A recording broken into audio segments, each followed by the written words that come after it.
Good morning, everyone. Today is Sunday morning, August 9, 2026. I'm recording a video on the arrival and departure at Luang Prabang International Airport to see which airline and aircraft type are operating today. The weather is quite nice, partly cloudy, with sunshine expected later this afternoon. So right now I'm standing outside the airport fence right next to the apron. As you can see, there are two aircraft parked here. The first one is a charter flight from India, an E35L, which is fast and model aircraft. The second belongs to Lao Airline, operating a flight from Luang Prabang to Vientiane today. It's an AT-76, an aircraft perfectly suited for short-haul domestic flight in Laos. A special aircraft, a Gulfstream or GL-F5, departed from Vientiane capital. It takes approximately 30 minutes to fly to Luang Prabang. The state-of-the-art aircraft boasts an exceptionally sleek and beautiful design.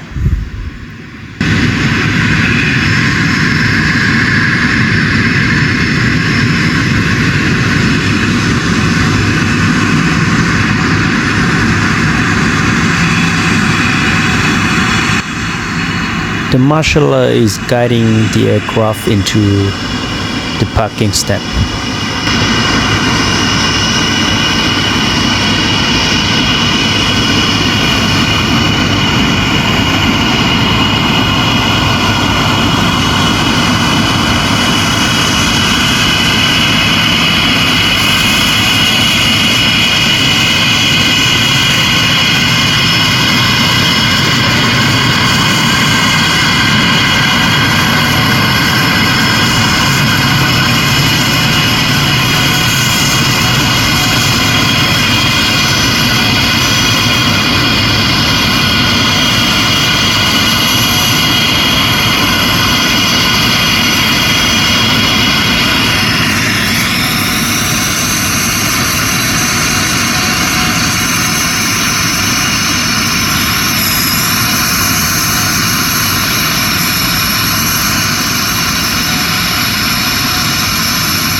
After landing,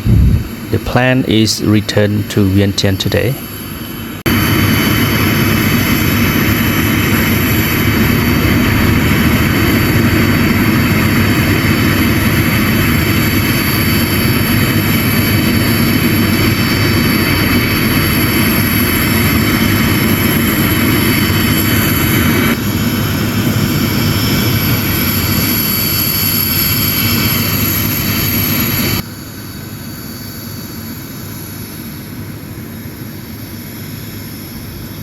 As for this aircraft, it is scheduled to fly back on August 10, 2026 to Korea. This Lao Airline ATR-76 aircraft flight to Vientiane today.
Passengers are currently boarding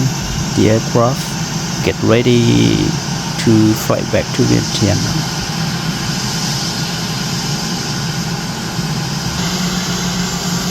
The aircraft starting up the engines, taxi out, and lining up on the runway.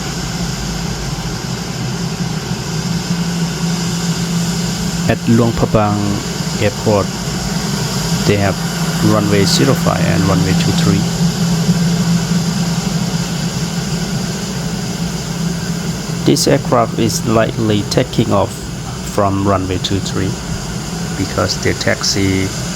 right turn now, heading to runway 23.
Here at Luang Prabang Airport, the plane will taxi onto the runway and backtrack at the end and then take off.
This is views around the airport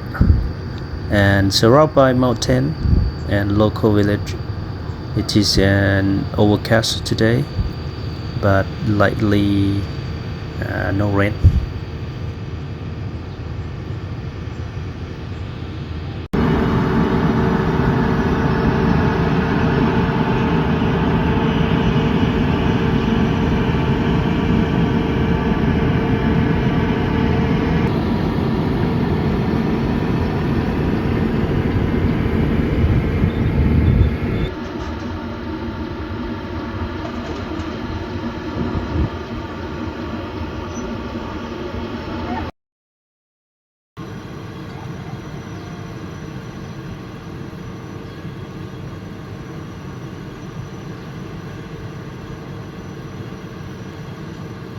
Lao Airlines now loading baggage and getting passenger ready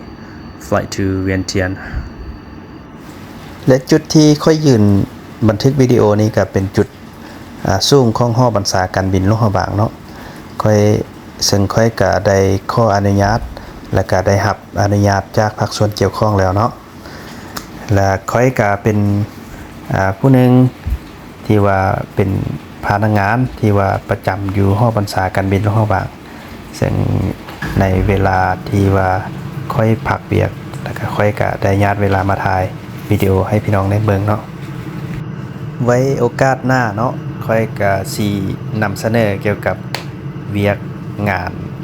บัญชาการบินเนาะก็คือพนักงานหอบัญชาการบินที่ว่าเพิ่นปฏิบัติหน้าที่เกี่ยวกับการควบคุมจราจรทางอากาศให้พี่น้องได้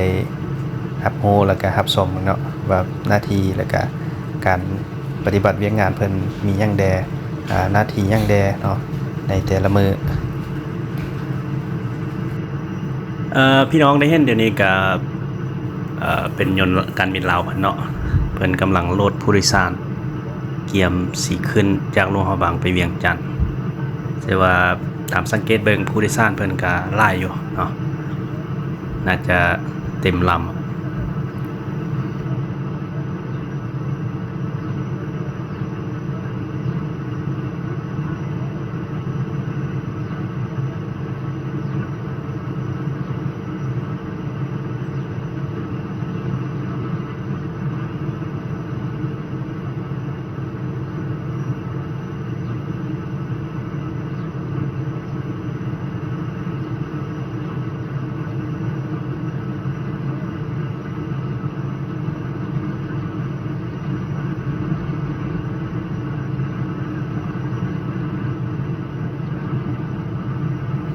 ซึ่งว่าช่วงนี้ก็เป็นช่วงหน้าฝนเนาะ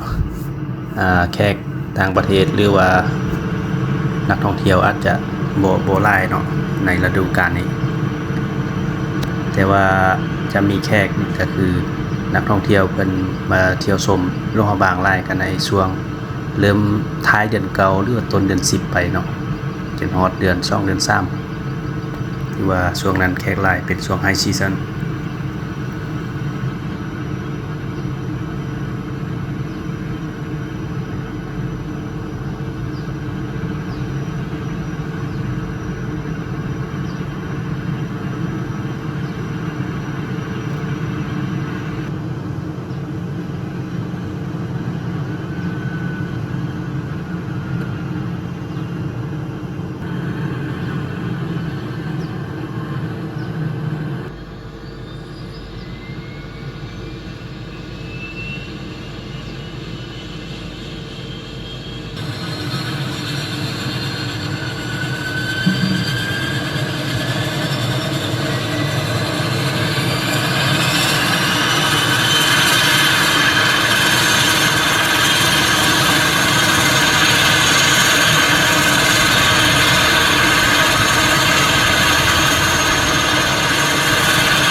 ซึ่ง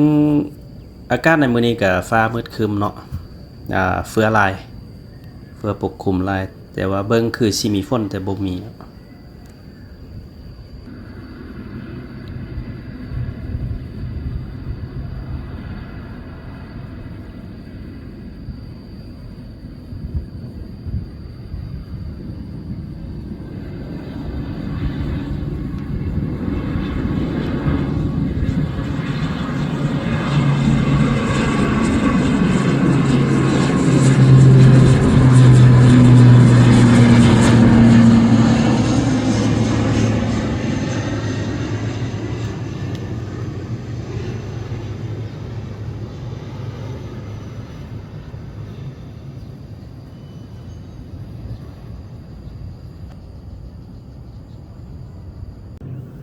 ซึ่งปัจจุบันนี้ไฟที่ผู้ชมได้เห็นนี่ก็เป็นสายการบินลาวเนาะที่ว่าเพิ่นขึ้นตอนเช้า 10:00 นนี่เนาะแต่ว่าตัวนี้เป็นไฟกลับมาแต่เวียงจันทน์กำลังสิลงโลกเฮาบาง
ตอนนี้เพิ่นก็กำลังเอาผู้โดยสารลงเนาะ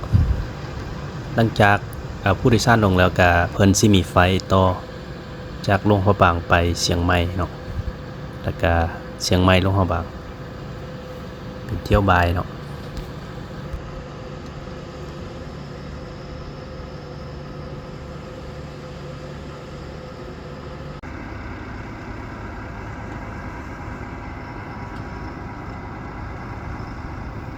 ตอนนี้มีสายการบินบางกอกแอร์เวย์กำลังลงทางรันเวย์23เนาะเป็นยนต์ ATR 76ที่ว่าเพิ่นบินมาแต่สุวรรณภูมิบางกอก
ซึ่งสายการบินบางกอกแอร์เวย์เพิ่นก็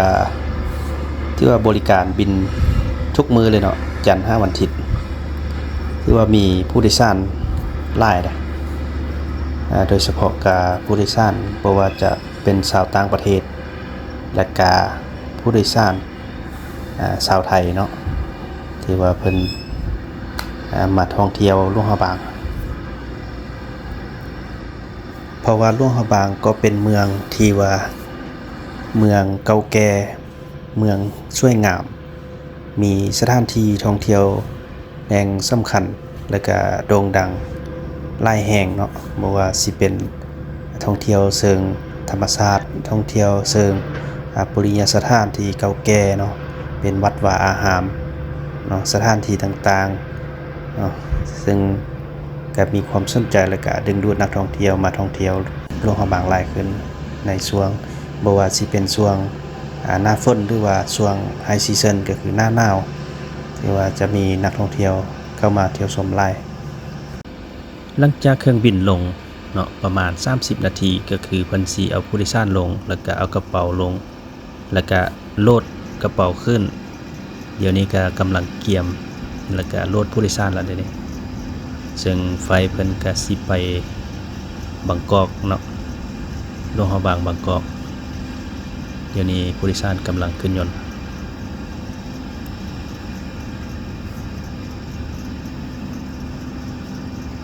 ซึ่งว่าผู้โดยสารก็สิย่างจากตึกเทอร์มินอลของอันผู้โดยสารเนาะมาก็บ่ไกลย่างขึ้นยนต์แต่ว่าคันมีฝนหรือว่าช่วงแดดร้อนเพิ่นก็สิมีคันห่มให้บางครั้งเพิ่นก็ใส่รถเนาะเป็นรถเมล์ส่งผู้โดยสารโดยเฉพาะ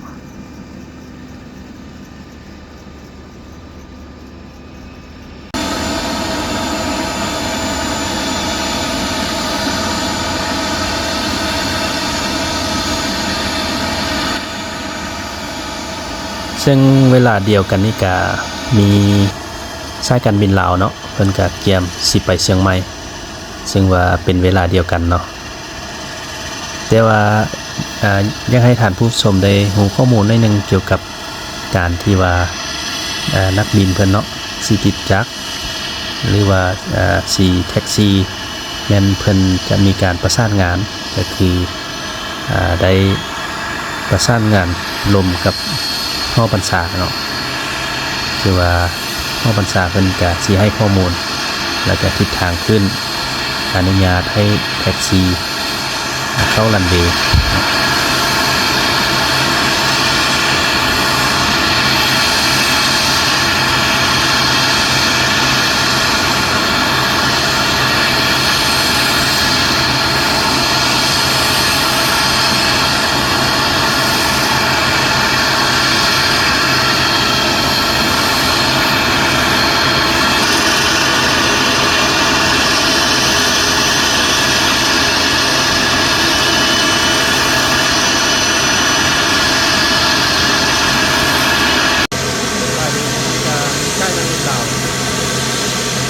ขึ้นมาเดี๋ยวช่วยจับเข้าไปเลย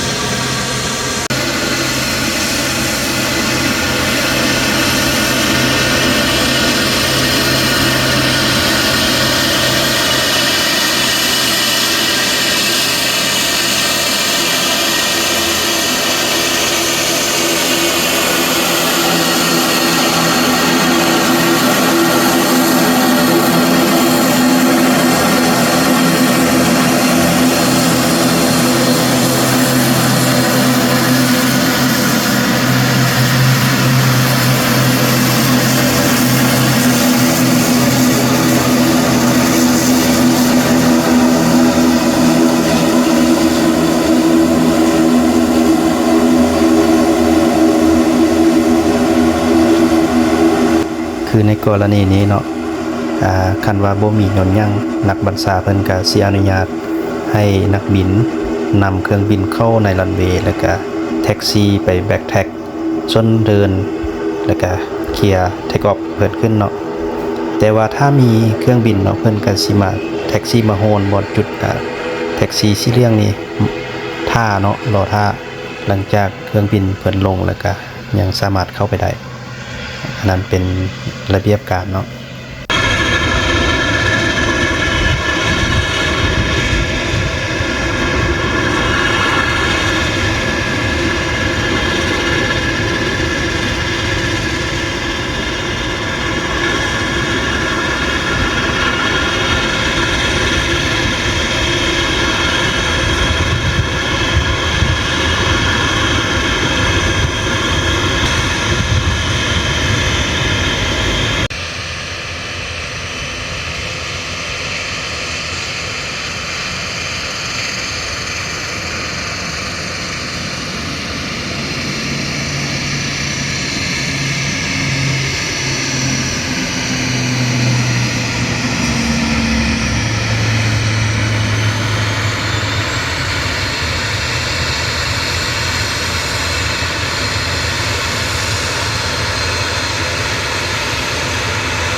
และอีกกรณีหนึ่งที่ว่ายนต์จอดอยู่ภาคพื้นเนาะ2ลำหรือว่าหลายลำที่ว่ามีความพร้อมติดจักร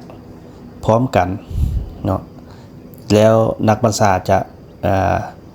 เบิ่งว่าลำใดที่ว่ามีความพร้อมเนาะขึ้นก่อนยนต์ชนิดใดยนต์ประเภทใดยนต์น้อยยนต์ใหญ่มีความไวเท่าใดเนาะเพราะว่าเวลาจัดซีเควนซ์ขึ้นเมื่อเราจะบ่ให้มีการกระทบกันอยู่ในทางอากาศเนาะที่ว่าอยู่เทิงน่านฟ้าเพิ่นก็มีเส้นบินให้บ่ว่าเส้นบินผ่านประเทศหรือว่าเส้นบินที่ว่าจะไปลงสนามบินใด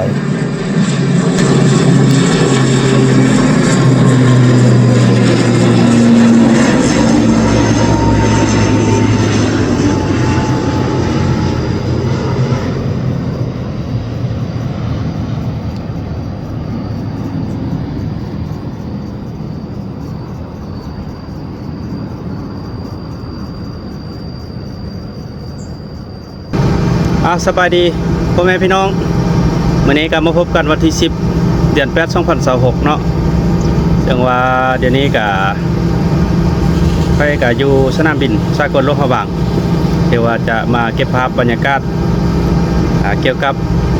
การเคลื่อนไหวก็คือยนต์ขึ้นยนต์ลงอยู่สนามบินโลกพะบางนี่เนาะมื้อนี้ก็อากาศดีหลายที่ว่า 2-3 มื้อที่ว่าฝนตกมาก็วันนี้ก็มีแดดตอนบ่ายแล้วก็มื้อนี้ก็มีแดดแต่เช้าบ่มีฝนเนาะแต่ว่าบ่แน่ใจว่าตอนบ่ายหรือว่าตอนแลงสิมีฝนบ่มื้อนี้ติดตามชมนำกันมื้อนี้เนาะเดี๋ยวนี้ก็มีสายการบินลาวเพิ่นรถผู้โดยสารเนาะเกี่ยมสิไปเวียงจันทน์ส่วนชัตเตอร์ยนต์ที่ว่าเห็นเดี๋ยวนี้ก็เพิ่นก็มีแผนบินสิไปเกาหลีเนาะมื้อนี้เนาะแต่ว่าบรรยากาศมื้อนี้ สิเป็นได้เนาะสิให้ทุกท่านไปเบิ่งเนาะว่าสิมีสายการบินได้มื้อนี้ส่วนหลายก็ในช่วงนี้ก็สายการบินก็สิบ่มีการเปลี่ยนแปลงเนาะส่วนหลายก็เป็นไฟปกติก็อาจจะมีเครื่องบินก็คือสายการบินที่บินมาลงอาจจะเห็นแต่ยนต์แบบเก่าเนาะเห็นแต่สายการบินแล้วก็ชนิดยนต์แบบเดิมๆเนาะแต่ละมือก็มีการเปลี่ยนแปลงเล็กน้อยเรื่องเที่ยวบินเนาะ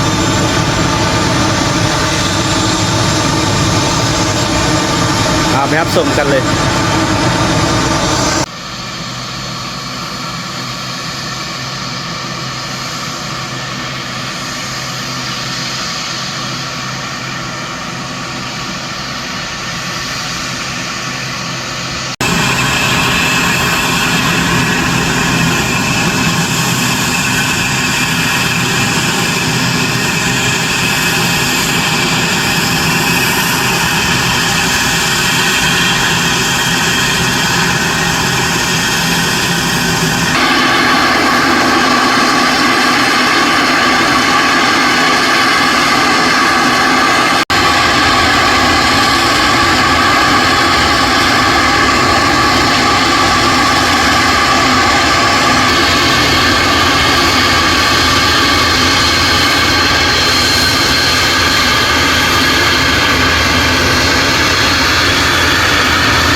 เดี๋ยวนี้ยนต์ชัตเตอร์ไฟเพิ่นกำลังเติมน้ำมันแล้วก็โหลดกระเป๋าโดยสารเนาะเกี่ยมไปเกาหลีและนี่ก็เป็นรถทางสนามบินเพิ่นรักษาความปลอดภัยเนาะเพิ่นจะกวดออมหัวสนามบิน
ปัจจุบันนี้มี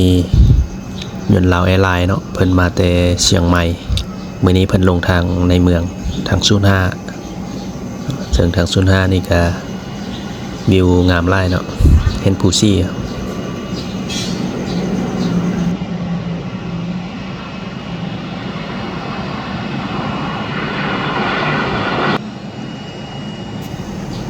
หลังจาก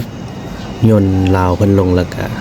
ยนต์ชัตเตอร์ไฟเพิ่นก็จะเข้าในรันเวย์เนาะไปไลน์อัพขึ้นทางรันเวย์05บัดนี้เพราะว่าเส้นบินเพิ่นจะออกทางเวียดนามเนาะเวลาบินขึ้นแล้วก็เลี้ยวขวาจับเส้นบินออกไปเลย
ในปัจจุบันนี้มีบางกอกแอร์เวย์เนาะเพิ่นกำลังเฮ็ด approach ลงทาง05เนาะ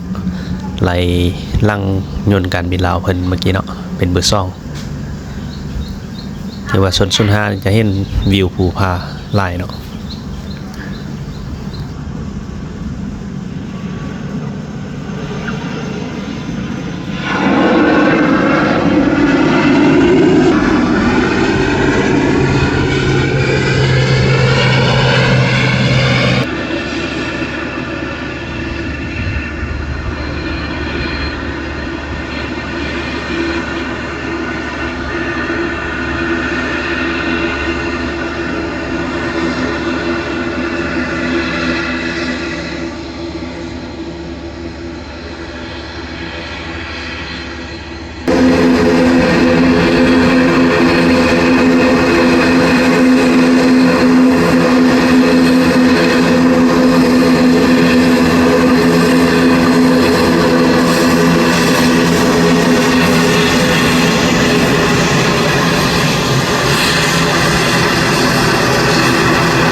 งจากเพิ่นเอาผู้โดยสารลง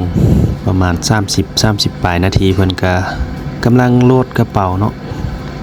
แล้วก็สิโหลดผู้โดยสารต่อเสียงไฟเพิ่นก็สิบินกลับจากหลวงพระบางไปสุวรรณภูมิบางกอกคือเก่าเนาะ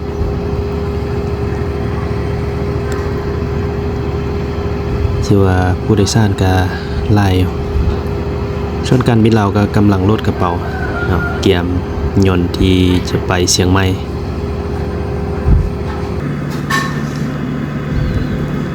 ซึ่งมื้อนี้ก็เป็นมื้อวันที่10เนาะเดือน8 2026ตรงกับวันจันทร์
เครื่องบิน Airbus 320ก็เป็นระบบไอพ่นเนาะ2จักร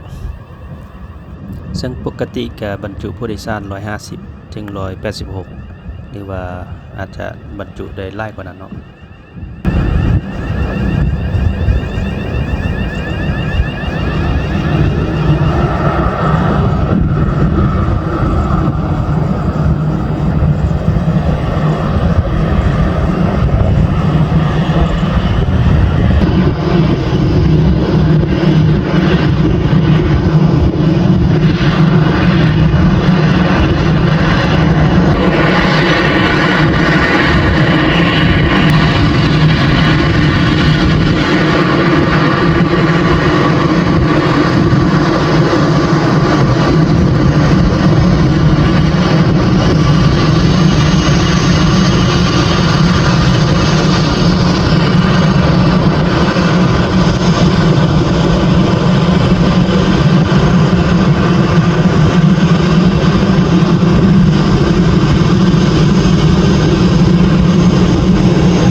ตามมาด้วยเวียดนามแอร์ไลน์เนาะ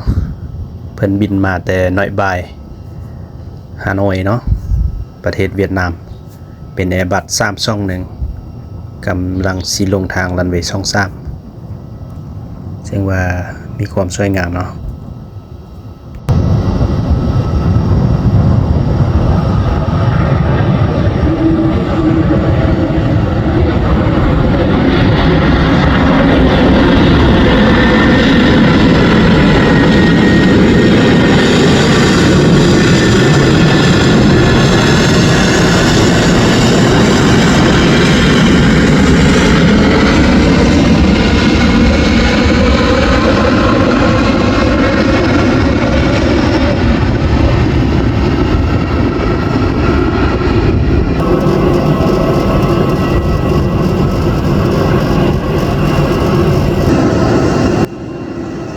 และยนต์ Airbus 321ก็เป็นระบบไอพ่นคือกันเนาะ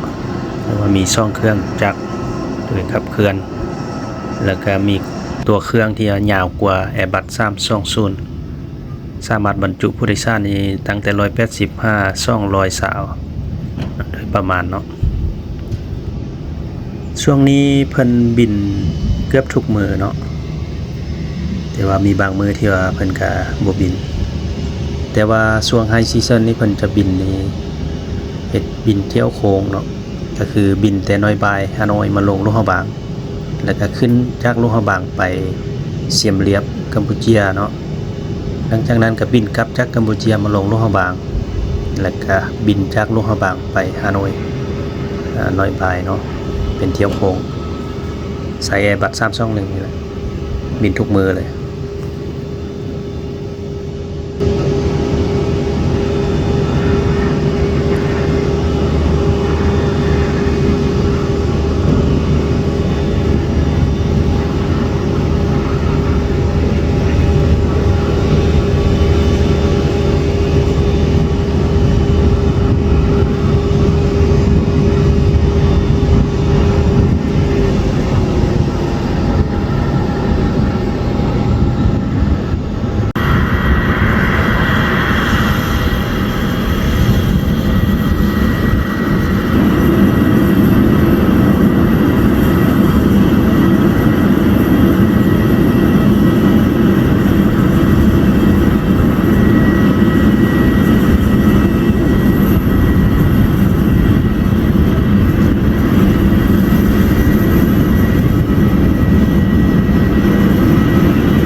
แต่ว่าเดี๋ยวนี้ก็แอร์เอเชียเพิ่นก็ได้ลดผู้โดยสารก็พร้อม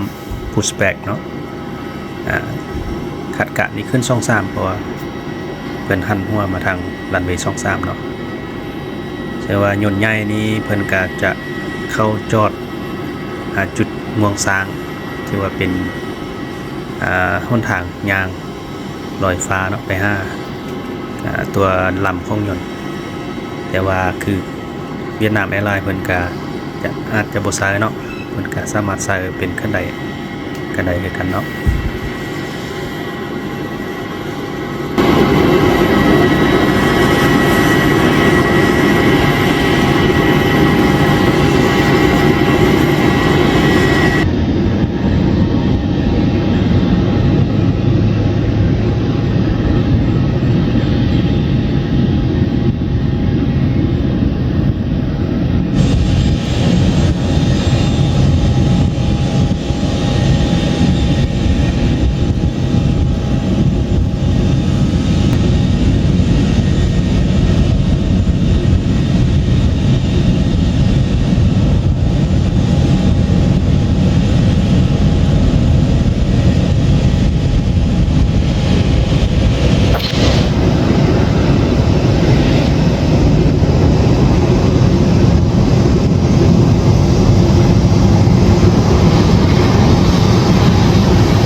ซาแล้วก็เตรียมขึ้นในกำลังนี้เนาะคาดจะขึ้นทางรันเวย์05เพราะว่าขึ้นรันเวย์05แล้วเพิ่นจะบินขึ้นมาเร็วกว่าแล้วก็จับเส้นบินออกไปหาสนามบินครับ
ตอนนี้ก็มีพนักงานสายการบินเพิ่นก็มายืนโบกมือลาผู้โดยสารก็ให้เดินทางปลอดภัยด้วยความสวัสดิภาพเนาะยินดีในการบริการในครั้งต่อไป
วิดีโอทั้งหมดที่ข้าพเจ้าได้ถ่ายและบันทึก